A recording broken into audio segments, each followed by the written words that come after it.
Well, where do you meet some of the brightest minds in the country today? Minds that are going to take India into the years and decades ahead.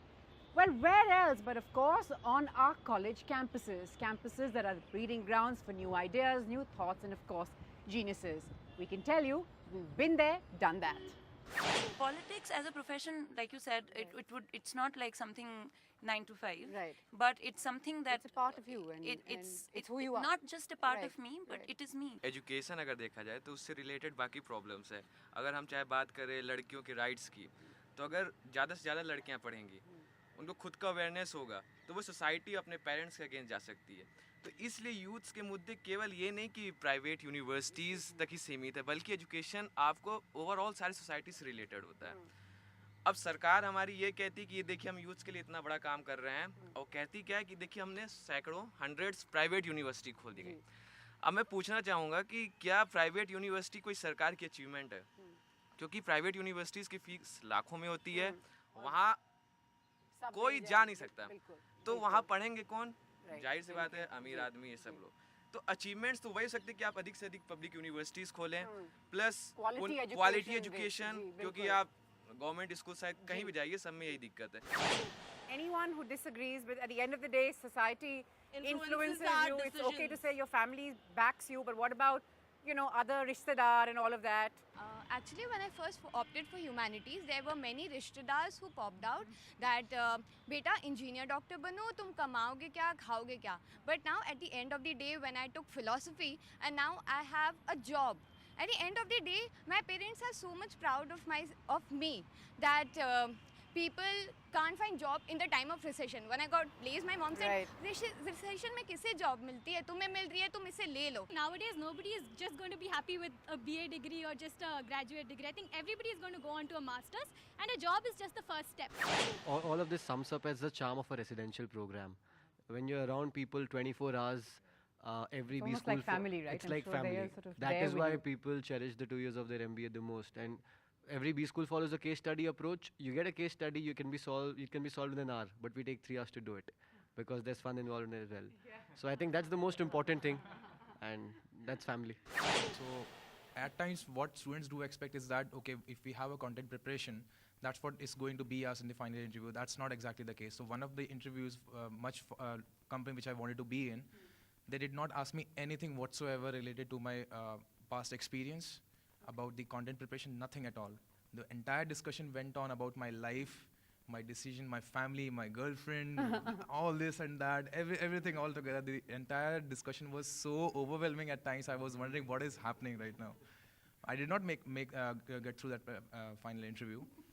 That I'm accepting that. We get Mr. Yeah, Mr. that's Anand, what do you validation. believe that this recruiter was actually thinking? Were they just whiling away time or were they trying to figure something out? Again, on the lighter side, I think the recruiter was also wanting a break.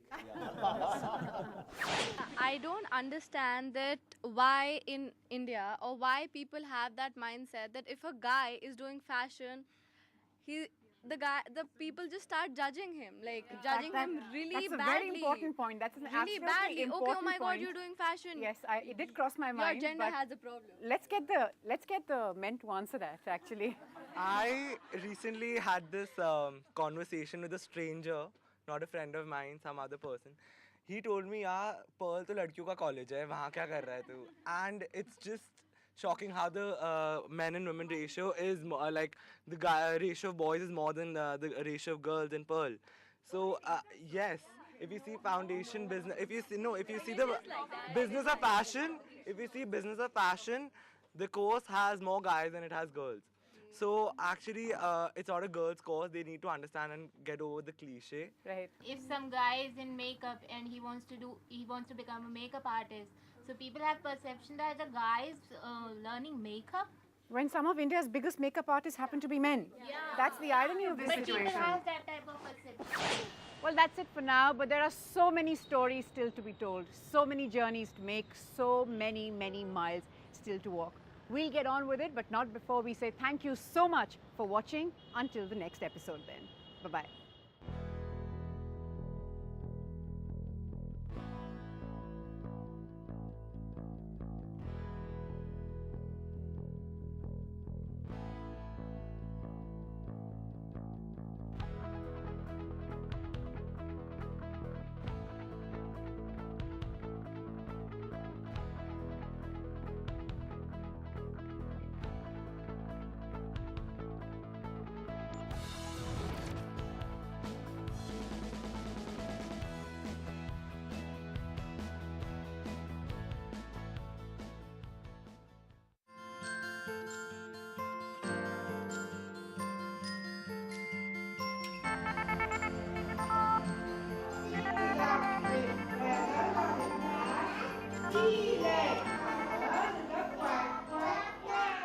helping your preschooler overcome their shyness. Now that's one concern most parents have.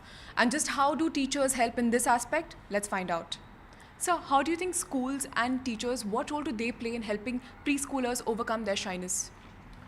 See, one must really understand that when you get into a classroom with about 15, 20 kids in the classroom, and what you basically get to see is that you will get a set of children who are very forthcoming, who are extrovert and who would always get up and say, good morning sir, good morning Mr. Bhatia, stuff like that. But there will be a set of 5, 7 children in the classroom who will typically keep quiet, who will not be so forthcoming, who would take their own time to get comfortable with the person who's entered the classroom. Okay, and the comfort stems from both ways.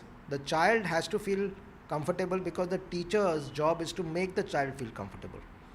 Now, having said that, it's important for the teacher to focus on those 5, 7 children in that particular class set to ensure that we bring them all on the same plane, on the same level playing field. You could engage a child and say, okay, you make friends with a few people in this classroom.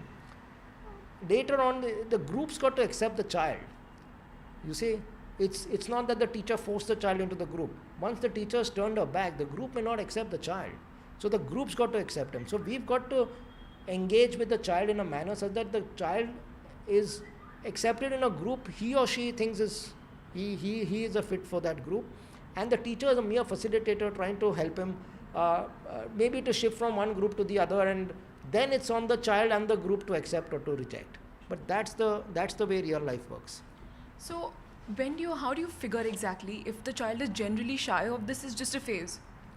See, generally when a child comes to preschool, the few days, shyness can be an initial phase, and it weans off slowly, because once he enters and once he meets his peer group and there is a lot of social interaction, most of the children out of say 20 kids, 18 become friends, but there may be 2, 3 who have this inherent quality that they are shy children. So to make them also comfortable, the teacher plays a very important role. She has to be constantly motivating this child, because generally it is seen that these kind of children do not participate in sports, do not participate in activities, do not participate in debates, because they are not wanting themselves to be seen with a group of people. They don't want to be in limelight, they do not want to generally take part in activities, so that then the role of a teacher comes in force, and then she has to ensure that she appreciates this child for the small things he or she does.